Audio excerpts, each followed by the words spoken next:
قال الله سبحانه وتعالى: أعوذ بالله من الشيطان الرجيم وما بكم من نعمة فمن الله ثم إذا مسكم الضر فإليه تجأرون. وقال النبي صلى الله عليه وسلم عن أبي سعيد الخدري رضي الله تعالى عنه قال: قال رسول الله صلى الله عليه وسلم: من صام رمضان وعرف حدوده وتحفظ ما ينبغي له أن يحفظ عنه غفر له ما قبله. محترم حاضرین، آپ کے سامنے سورہ نحل کی ایک چھوٹی سی آیت کریمہ تلاوت کی گئی ہے. اس آیت میں اللہ تعالیٰ ارشاد فرماتا ہے: وما بکم من نعمت فمن اللہ. تمہارے پاس جو کچھ نعمتیں ہیں سب اللہ کی دی ہوئی ہیں، اللہ کی طرف سے ہیں. ثم اذا مسکم الضر فإلیہ تجأرون. پھر تمہیں جب کوئی مصیبت، کوئی پریشانی اور کوئی آزمائش لاحق ہوتی ہے تو اسی کی طرف یعنی اللہ ہی کی طرف نالو فریاد کرتے ہو، اسی سے پناہ ڈھونڈتے ہو. یہ ماہ رمضان ایک مومن کے لیے، ایک مسلمان کے لیے جس کا ایمان اللہ اس کے رسول کے اوپر ہے، اس کے لیے بہت بڑی نعمت ہے. البتہ ان لوگوں کے لیے جو کبھی روزہ نہیں رکھتے ان کے لیے بھاری ہے، بوجھل ہے. لیکن ایک مومن بہت بڑی نعمت سمجھتا ہے، یہ اللہ کی نعمت ہے. اور اس مبارک مہینے سے بھرپور فائدہ اٹھانے کے لیے وہ بہت سارے اعمال، بہت ساری نیکیاں کرتا ہے. گزشتہ جمعہ میں آپ کے سامنے کچھ باتیں ماہ رمضان سے پہلے یعنی رمضان کا چاند نکلنے سے پہلے کون سا کام کرنا چاہیے اس کا ذکر کیا گیا تھا. آج کے اس خطبہ جمعہ میں کوشش کروں گا کہ کچھ وہ چیزیں جو ہمیں رمضان کے مہینے میں کرنا چاہیے جس سے ہمیں برکتیں حاصل ہو سکتی ہیں اور رمضان کی رحمتیں حاصل ہو سکتی ہیں. کیونکہ ایک مومن کا، ایک مسلمان کا مقصد زندگی ہی یہی ہے کہ وہ اللہ کی رحمتیں حاصل کرے، اللہ کی برکتیں حاصل کرے، دنیا میں بھی کامیاب ہو، قیامت کے اندر بھی سرخرو ہو. سب سے پہلے ہمیں یہ جاننا چاہیے کہ ماہ رمضان کی ایک چھوٹی سی فضیلت جس کے تعلق سے اللہ نے ذکر کیا: شہر رمضان الذی انزل فیہ القرآن. اس آیت کی تفسیر میں حافظ ابن کثیر رحمہ اللہ بیان فرماتے ہیں کہ اللہ تعالیٰ تعریف کر رہا ہے: یمدح اللہ تعالیٰ شہر الصیام من بین سائر الشہور. اللہ تعالیٰ تمام اسلامی مہینوں کے درمیان ماہ رمضان شہر صیام کی تعریف کرتا ہے. کیوں؟ اس لیے لأنه اختارہ من بینہن لإنزال القرآن الکریم. کیونکہ اللہ تعالیٰ نے تمام مہینوں کے درمیان جو اس مہینے کو چنا ہے اور اس کی تعریف کی ہے صرف اس لیے کہ قرآن کریم کو نازل کیا. اس مہینے میں قرآن کریم کو اللہ نے نازل کیا. اور یہی نہیں بلکہ حافظ ابن کثیر رحمہ اللہ فرماتے ہیں کہ هو الشہر الذی کانت الکتب الالہیہ انزلت فی ھذا الشہر. یہ وہ مہینہ ہے کہ جس مہینے کے اندر یعنی ماہ رمضان میں تمام آسمانی کتابیں نازل کی گئی. سے معلوم یہ ہوا کہ ساری آسمانی کتابیں اسی مہینے ماہ رمضان کے اندر نازل کی گئی. اسی سے اس کی فضیلت کا اندازہ لگایا جا سکتا ہے کہ تمام آسمانی کتابیں جو اللہ نے نازل کی وہ اسی مہینے کے اندر اللہ نے نازل کی. اور ایک روزہ نہ رکھنے والا جس کے نزدیک اس کی اہمیت نہیں نہیں ہے.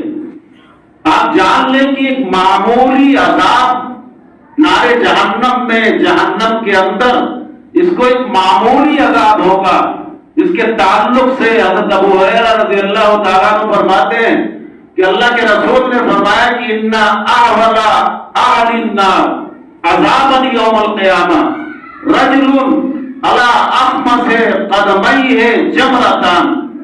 سب سے ہلکا عذاب ایک ایسے شخص کو قیامت کے دن جہنم کے اندر ہوگا جس کے پیروں میں جہنم کی آگ کے 2 شعلے ہوں گے، 2 انگارے ہوں گے، اور اس کا حال یہ ہوگا کہ یغلی منہما دماغ، ان شعلوں کی وجہ سے اس کا دماغ کھولے گا کما یغلی المرجل، جیسے ہانڈی کھولتی ہے، جیسے آگ پہ رکھی ہوئی ہانڈی کھولتی ہے، ایسے ہی اس کا دماغ کھولے گا. اور ایک روزہ نہ رکھنے والا، اور ہم تو یہ کہیں گے حقیقت میں اگر آپ جانتے ہیں کہ ایسا شخص جو روزہ نہیں رکھتا، صحابہ کرام کے درمیان تو حالت یہ تھی کہ بچوں کو، چھوٹے بچوں کو روزے رکھواتے، جب بھوک سے تڑپتے تو روئی کے کھلونے یا ویسے ہی کھلونے دل بہلانے کے لیے، پھسلانے کے لیے دے دیا کرتے. اور آج کے معاشرے میں، آج کے ماحول میں ایسے ہٹے کھٹے نوجوان آپ کو نظر آئیں گے جو روزہ نہیں رکھتے ہیں. اگر آپ جانتے ہیں کہ ایسا شخص کوئی سامان بیچ رہا ہے، روزہ نہیں رکھتا ہے، تو آپ اس سے پرہیز کریں، اس سے مت خریدیں سامان. اگر آپ کو معلوم ہے کہ حقیقت میں روزہ نہیں رکھتا ہے تو اس روزے کی کتنی بڑی فضیلت ہے. اللہ نے ساری عبادتوں کو چھوڑ کر صرف روزے کو اپنے ذمے، یہ تو اللہ ہر چیز کا بدلہ دے گا، ہر عبادت کا، لیکن اللہ نے اپنے ذمے لے لیا اس روزے کا. کتنا بدلہ دے گا کسی کو کچھ پتا نہیں ہے. تو کہنے کا مطلب یہ ہے کہ اس روزے سے ہمیں اگر بھرپور فائدہ اٹھانا ہے، جو چند کاموں کے اوپر ہمیں خیال دینا چاہیے، دھیان دینا چاہیے. سب سے پہلی چیز، ہم لایعانی چیزوں اور لایعانی باتوں سے دور رہیں. ہوٹلوں میں کم بیٹھیں، ادھر ادھر کم بیٹھیں، مسجدوں میں زیادہ وقت گزاریں. کیونکہ حضرت ابو سعید خدری رضی اللہ تعالیٰ عنہ فرماتے ہیں کہ اللہ کے رسول نے فرمایا من صام رمضان وعرف حدودہ، جس شخص نے ماہ رمضان کا روزہ رکھا اور اس کے حدود و قیود کو جانا کہ اس کی حد کیا ہے، اس کی قید کیا ہے. صرف بھوکا رہنا مراد نہیں ہے، بلکہ بہت سارے اس کے حدود ہیں. ہر لایعانی چیزوں سے پرہیز کیا جائے، یہ اس کے حدود ہیں. اگر کسی شخص نے تحفظ ما ينبغي له ان يحفظ عنه، اور ساری لایعانی چیزوں سے اس نے پرہیز کی، بچا رہا، تو جانتے ہیں کتنی بڑی فضیلت ہے. کفر له ما قبل، اس سے پہلے ماہ رمضان کے پہلے کے گناہ اس کے معاف کر دیے جاتے. کتنی بڑی فضیلت ہے. اگر آپ نے اس کے شریعت کے مطابق، اللہ کے رسول کے فرمان کے مطابق روزہ رکھا تو پہلے سارے گناہ آپ کے معاف کر دیے جاتے ہیں. لیکن آپ نے اس کی پرہیز نہیں کی، اس کی حفاظت نہیں کی، تو بھوکا پیاسا رہنے سے کوئی فائدہ نہیں. حضرت ابو ہریرہ رضی اللہ تعالیٰ عنہ فرماتے ہیں کہ اللہ کے رسول نے فرمایا رب صائم لیس لہ من صیامہ الا الجوع، بہت سارے لوگ ایسے ہیں جو روزہ رکھتے ہیں اور ان کے روزے سے صرف بھوک حاصل ہوتی ہے، پیاس حاصل ہوتی ہے اور کچھ حاصل نہیں ہوتا. رب قائم لیس لہ من قیامہ الا السحر، اور بہت سے لوگ ایسے ہیں جو قیام اللیل کرتے ہیں، نماز تراویح پڑھتے ہیں، تہجد کی نماز پڑھتے ہیں، لیکن کوئی فائدہ نہیں ہوتا کیونکہ روزوں کی حفاظت نہیں کرتے. جیسی حفاظت کرنی چاہیے، جھوٹ بولنا، لایعانی باتوں میں پڑھنا، ان چیزوں کی حفاظت نہیں کرتے. تو سب سے پہلی چیز یہ ہے کہ ہم روزوں کی حفاظت کریں. اپنا وقت زیادہ سے زیادہ لایعانی باتوں، لغو اور ہنسی مذاق کے بجائے مسجدوں میں گزاریں اور چیز قرآن کی زیادہ سے زیادہ تلاوت کریں۔ آپ جانتے ہیں حضرت مالک بن انس رحمہ اللہ کے بارے میں آتا ہے کہ اذا دخل رمضان یفر من قراءۃ الحدیث، محدث تھے، حدیثیں پڑھایا کرتے تھے۔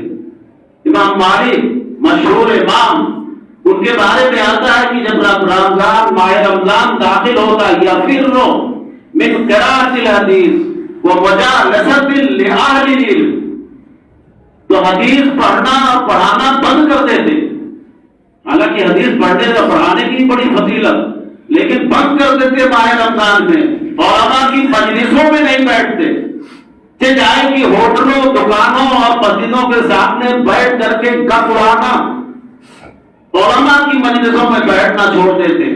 وَأَقْبَلَ عَلَىٰ تِلَاوَةِ الْقُرْآنِ، اور قرآن کی تلاوت کے اوپر مکمل توجہ دیتے، زیادہ سے زیادہ قرآن کی تلاوت کرتے۔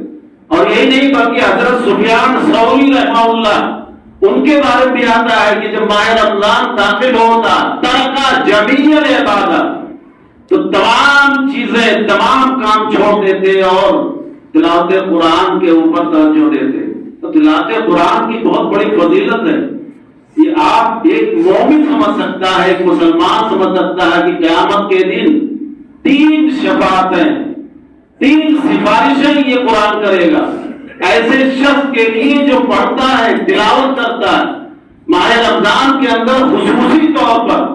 حضرت ابو ہریرہ رضی اللہ تعالیٰ عنہ فرماتے ہیں کہ اللہ کے رسول نے فرمایا یجیء القرآن یوم القیامہ، قرآن قیامت کے دن آئے گا، فیقول یا ربی، اللہ سے کہے گا اے میرے رب اس کو زینت بخش۔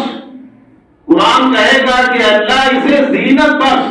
اللہ کے رسول فرماتے ہیں فیلبسو تاج الکرامہ، تو تاج الکرامہ گویا کہ ایک کرامت کا تاج ہوگا، وہ اس قرآن پڑھنے والے کے سر کے اوپر اللہ تعالیٰ ڈالے گا۔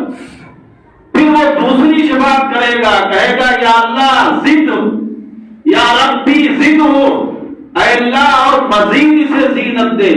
اللہ کے رسول فرماتے ہیں فیلبسو حلۃ الکرامہ، کرامت کا لباس اسے پہنایا جائے گا۔ تیسری شفاعت کرے گا اور کہے گا کہ یا ربی ارضا عنہ، اے اللہ اس سے راضی ہو جا۔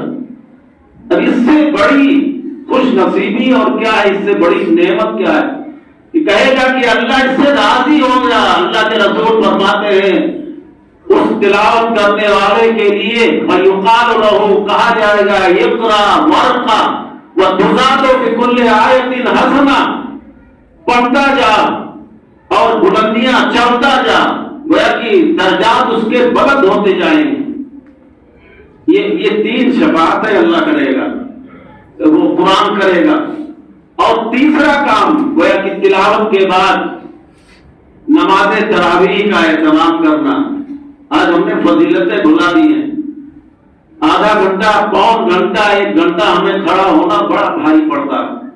وہ آپ نے دیکھا ہوگا کہ پہلے رمضان میں 7-8 صفحے تھی، اب وہی گن چن کر کے 3 صفحے ہو گئی۔ اور آپ جانتے ہیں کہ نماز تراویح کی کتنی بڑی فضیلت ہے۔ اللہ کے رسول صلی اللہ علیہ وسلم نے فرمایا کہ افضل الصیام بعد رمضان شہر اللہ المحرم، ماہ رمضان کے روزوں کے بعد سب سے بڑی فضیلت جو روزے کی ہے وہ ماہ محرم کی ہے۔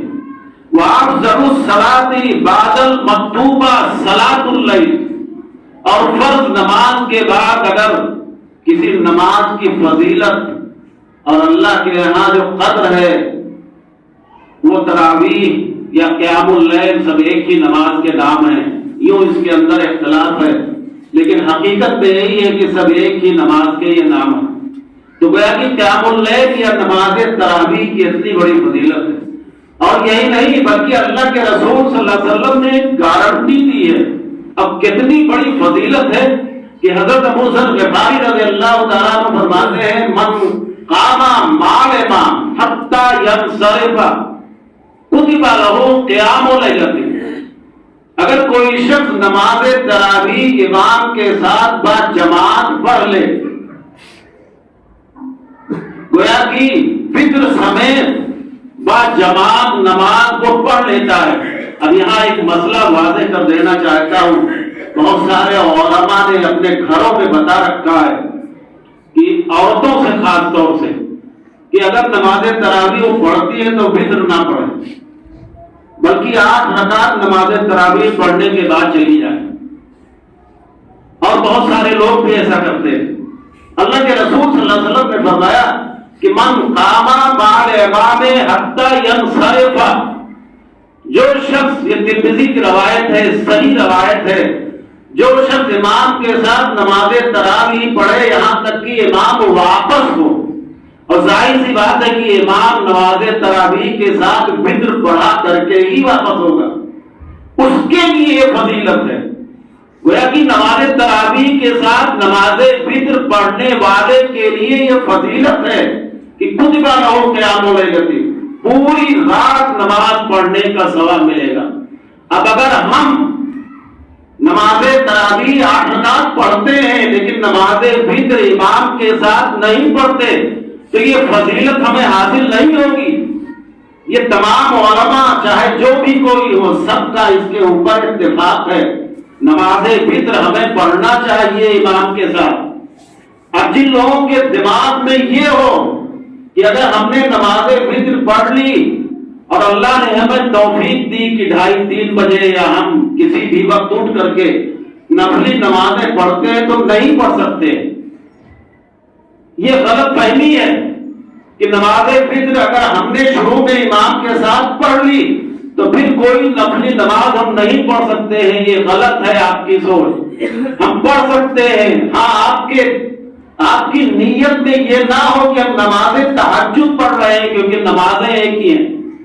نفلی نمازیں 2 رکعت، 4 رکعت، 6 رکعت، 8 رکعت، 10 رکعت، جس طرح اللہ نے آپ کو توفیق دی آپ پڑھ سکتے ہیں۔ اور آپ یہ بھی جان لیں یہاں اللہ کے رسول فرما رہے ہیں کہ نماز وتر، نماز تراویح وتر کے ساتھ پڑھ کر کے جو شخص واپس ہوتا ہے اس کے لیے پوری رات کا قیام کا ثواب ملتا ہے۔ اور جو وتر ہم چھوڑ رہے ہیں صرف اس لیے کہ ہم بعد میں اٹھ کر کے 2:30-3 بجے نفلی نمازیں پڑھیں گے، پتہ نہیں اللہ تعالیٰ اس کو قبول کرے یا نہ کرے، لیکن یہاں تو اللہ کے رسول گارنٹی دے رہے ہیں۔ اس لیے صحیح یہ ہے کہ آپ نماز تراویح پڑھ رہے ہیں، چاہے عورتیں ہوں یا مرد ہوں، وہ تراویح کے ساتھ امام کے ساتھ وتر بھی پڑھیں۔ ہاں اگر آپ نفلی نمازیں پڑھ سکتے ہیں رات میں پھر اٹھ کر کے تو پڑھ سکتے ہیں، اس میں کوئی حرج نہیں ہے۔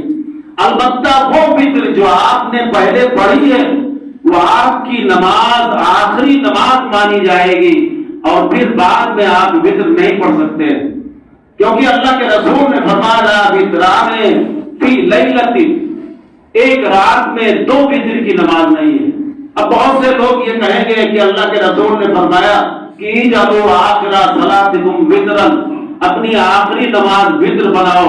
یہ اللہ کے رسول، اس کے بارے میں علماء کا کہنا ہے کہ اللہ کے رسول صلی اللہ علیہ وسلم نے ایسے لوگوں کے لیے کہا، یہ بھی واجب نہیں ہے بلکہ مستحب ہے، اور اللہ کے رسول نے ایسے لوگوں کے لیے کہا ہے کہ جو نماز فجر سے پہلے نفلی نمازیں پڑھتے ہیں یا نماز تہجد پڑھتے ہیں۔ تو صحیح یہ ہے کہ آپ امام کے ساتھ نماز تراویح کے ساتھ ساتھ وتر پڑھیں، یہ آپ کو فضیلت حاصل ہوگی۔ اور چوتھی چیز، اللہ کے رسول صلی اللہ علیہ وسلم نے فرمایا کہ ہماری زبانوں پر ہمیشہ اللہ کا ذکر ہونی چاہیے، ہماری زبانیں لایانی چیزوں سے محفوظ ہونی چاہیے، اور اللہ کے ذکر کی کتنی بڑی فضیلت ہے آپ کو اندازہ اس حدیث سے ہوگا۔ حضرت ابو درداء انصاری رضی اللہ تعالیٰ عنہ فرماتے ہیں کہ اللہ کے رسول نے فرمایا الا انبئکم بخیر اعمالکم، اے لوگوں کیا میں تمہیں سب سے بہترین عمل نہ بتاؤں؟ سب سے خیر اور شر، یہ عربی کے 2 لفظ ایسے ہیں جو مبالغہ کے معنی میں آتے ہیں، اسم تفضیل عربی پڑھنے والے جانتے ہیں، اسم تفضیل کے معنی میں آتے ہیں، یعنی سب سے بہترین عمل کیا میں تمہیں نہ بتاؤں؟ گویا کہ اللہ کے رسول نے کہا ایک تو سب سے بہترین عمل، اور دوسری بات کا آواز کہا عند ملیککم، اور تمہارے بادشاہ یعنی اللہ کے نزدیک بہت پاکیزہ ازکا بہت پاکیزہ عمل ہے۔ اور بلکہ اللہ کے رسول نے فرمایا وَأَرْفَعْنَا دَرَجَاتِكُمْ، اور تمہارے مرتبوں اور درجوں کے لیے بلندی کا باعث ہے۔ اور چوتھی چیز اللہ کے رسول نے فرمایا وَخَيْرٌ لَكُمْ مِنَ الذَّهَبِ وَالْوَرْقِ، اور تمہارے لیے سونے اور چاندی سے بہتر ہے۔ اب دنیا کے اندر سونے اور چاندی سے بھی زیادہ قیمتی کوئی چیز ہے۔ گویا کہ اللہ کے رسول نے فرمایا کہ سونے اور چاندی سے بھی بہتر ہے۔ اور پانچویں چیز اللہ کے رسول نے فرمایا وَخَيْرٌ لَكُمْ أَن تَلْقَوْا عَدُوَّكُمْ وَتَضْرِبُوا أَعْنَاقَهُمْ وَيَضْرِبُوا أَعْنَاقَكُمْ، اور اس سے بھی بہتر ہے کہ تم اللہ کے راستے میں جہاد کر رہے ہو، تم دشمنوں کی گردنیں کاٹ رہے ہو اور تمہاری گردنیں دشمن کاٹ رہے ہو، اس سے بھی بہتر ہے۔ گویا کہ پانچ چھ چیزوں کا اللہ کے رسول نے ذکر کیا۔ صحابہ نے پوچھا کہ اللہ کے رسول وما ذاک، وہ کیا چیز ہے؟ اللہ کے رسول صلی اللہ علیہ وسلم نے فرمایا ذکر اللہ، اللہ کا ذکر۔ آپ کو جو کچھ بھی آتا ہے، جو اوراد وظائف دعائیں آپ کو آتی ہیں اپنی زبان میں عربی میں، آپ کچھ بھی زیادہ سے زیادہ اس مہینے کے اندر خیر حاصل کرنے کے لیے، برکت حاصل کرنے کے لیے آپ اوراد کریں، وظائف کریں۔ حضرت عمر بن خطاب رضی اللہ تعالیٰ عنہ فرماتے ہیں کہ اللہ کے رسول صلی اللہ علیہ وسلم نے فرمایا کہ کیا میں تمہیں سونے اور چاندی سے قیمتی چیزیں نہ بتا دوں؟ تباً للفضة والذهب، سونے اور چاندی کے لیے بربادی ہو، کیا اس سے قیمتی چیزیں نہ بتاؤں؟ حضرت عمر بن خطاب رضی اللہ تعالیٰ عنہ فرماتے ہیں کہ میں نے کہا کہ اللہ کے رسول قولک تباً للفضة والذهب وما ذاک، اے اللہ کے رسول آپ نے فرمایا کہ سونے اور چاندی سے بھی قیمتی چیزیں ہیں، وہ کیا ہیں؟ تو آپ نے تین چیزوں کا ذکر کیا۔ آپ نے فرمایا لسانا ذاکرا، ایک مسلمان کی زبان ایسی ہو جس زبان کے اوپر اللہ کا ذکر ہو، وقلبا شاکرا، اور ایسا دل ہو قناعت والا ہو، شکر گزاری والا ہو، یہ نہیں کہ اس کا دل ہی نہ بھرے، ہوس کا شکار ہو، لالچ کا شکار ہو، اکثریت ایسے مسلمانوں کی۔ اور تیسری چیز آپ نے فرمائی وہ زوجتن تعین علی الآخرہ، بیوی ایسی ملے جو شوہر کو آخرت کے لیے ابھارے۔ بہت کم ہی بیویاں ایسی ہوں گی، وہ تو چاہیں گی کہ دنیا جتنی سمیٹ لے سمیٹ لے۔ اور یہاں اللہ کے رسول فرما رہے ہیں وزوجتن تعین علی الآخرہ، ایسی بیوی جو آخرت کے اوپر شوہر کو ابھارے، آخرت کے بارے میں مدد کرے، ایسی بیوی ہو۔ اور آپ کو تعجب ہوگا کہ یہ زبان کی جو اہمیت ہم نہیں دیتے ہیں، ایک معمولی سی بات کی وجہ سے اللہ درجے بلند کر دیتا ہے، اور معمولی سی بات کی وجہ سے جہنم میں آدمی چلا جاتا ہے۔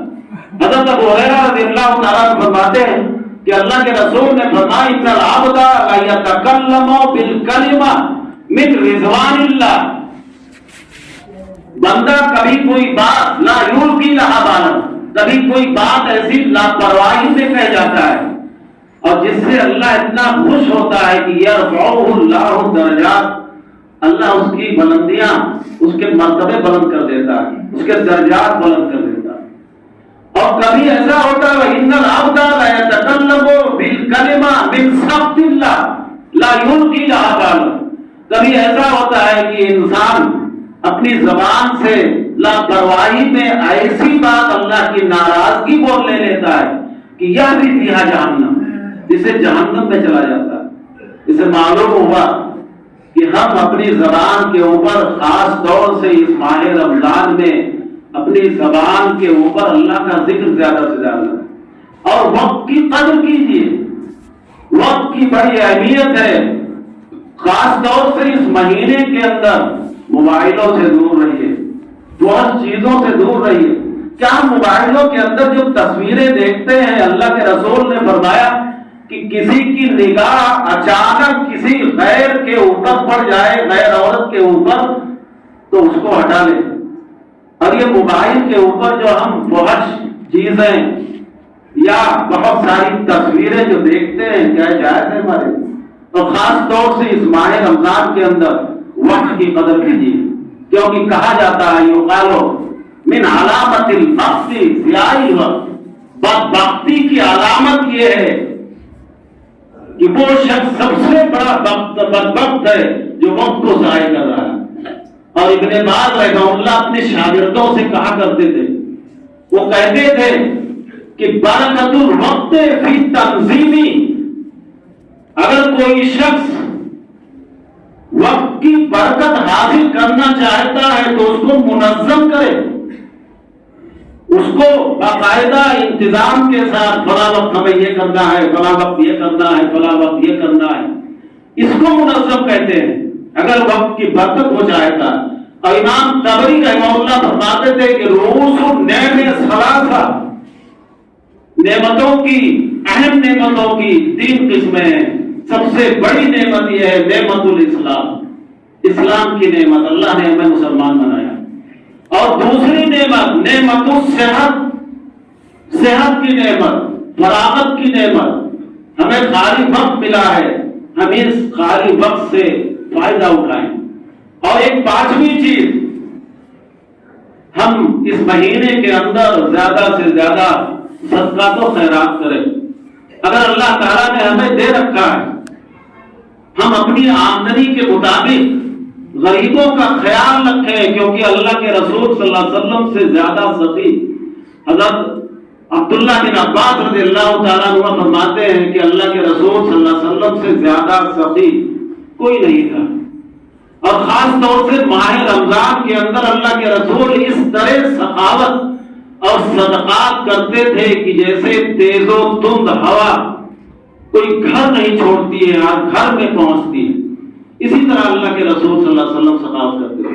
اور صدقہ کی کتنی بڑی اہمیت ہے، حضرت ام سلمہ رضی اللہ تعالیٰ عنہ فرماتی ہے کہ اللہ کے رسول صلی اللہ علیہ وسلم نے فرمایا صدقۃ تطفئ غضب الرب، یہ صدقہ و خیرات اللہ کے غضب کو بجھا دیتے ہیں، اللہ کا غضب بجھ جاتا ہے.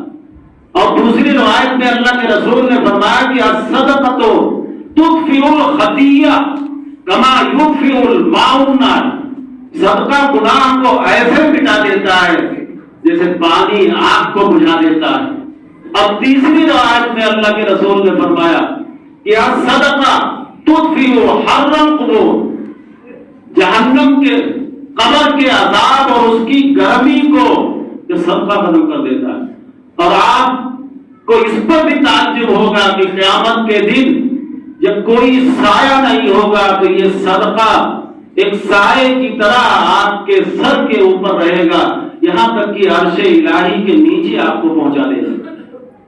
اور یہی نہیں بلکہ اللہ کے رسول نے فرمایا کہ السائی علی الارملہ والمسکین، ایک شخص جو کسی بیوہ یا غریب کی دیکھ بھال کرتا ہے، مدد نہیں کرتا، صرف کوشش کرتا ہے، اس کی فضیلت کیا ہے؟ کل مجاہد فی سبیل اللہ، تو اللہ کے راستے میں ایک مجاہد کی طرح، گویا کہ صرف کوشش اس کے لیے کرتا ہے، کوئی مدد نہیں کرتا ہے، دیکھ بھال میں لگا رہتا ہے، تو اللہ کے راستے میں مجاہد کی طرح ہے.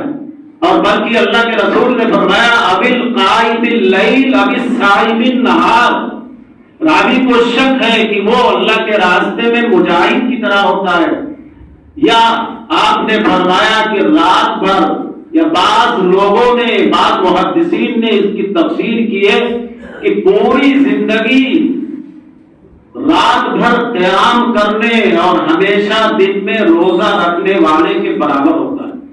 اتنی بڑی فضیلت ہے. تو آپ صدقات و خیرات کیجیے. اور ایک آخری چیز، آپ اللہ نے جسے دیا ہے وہ کھانا کھلانے یا افطاری کا بھی انتظام کریں. خاص طور سے مسجدوں کے اندر دھیرے دھیرے یہ رواج ختم ہوا جا رہا ہے، مسجدوں میں بھیجیے، افطاری مسجدوں کے اندر بھیجیے، یہ سنت ہے، صحیح ہے. اور اللہ نے آپ کو اگر توفیق دی ہے کہ افطاری کا انتظام کیجیے، لوگوں کو افطاری کروائیے.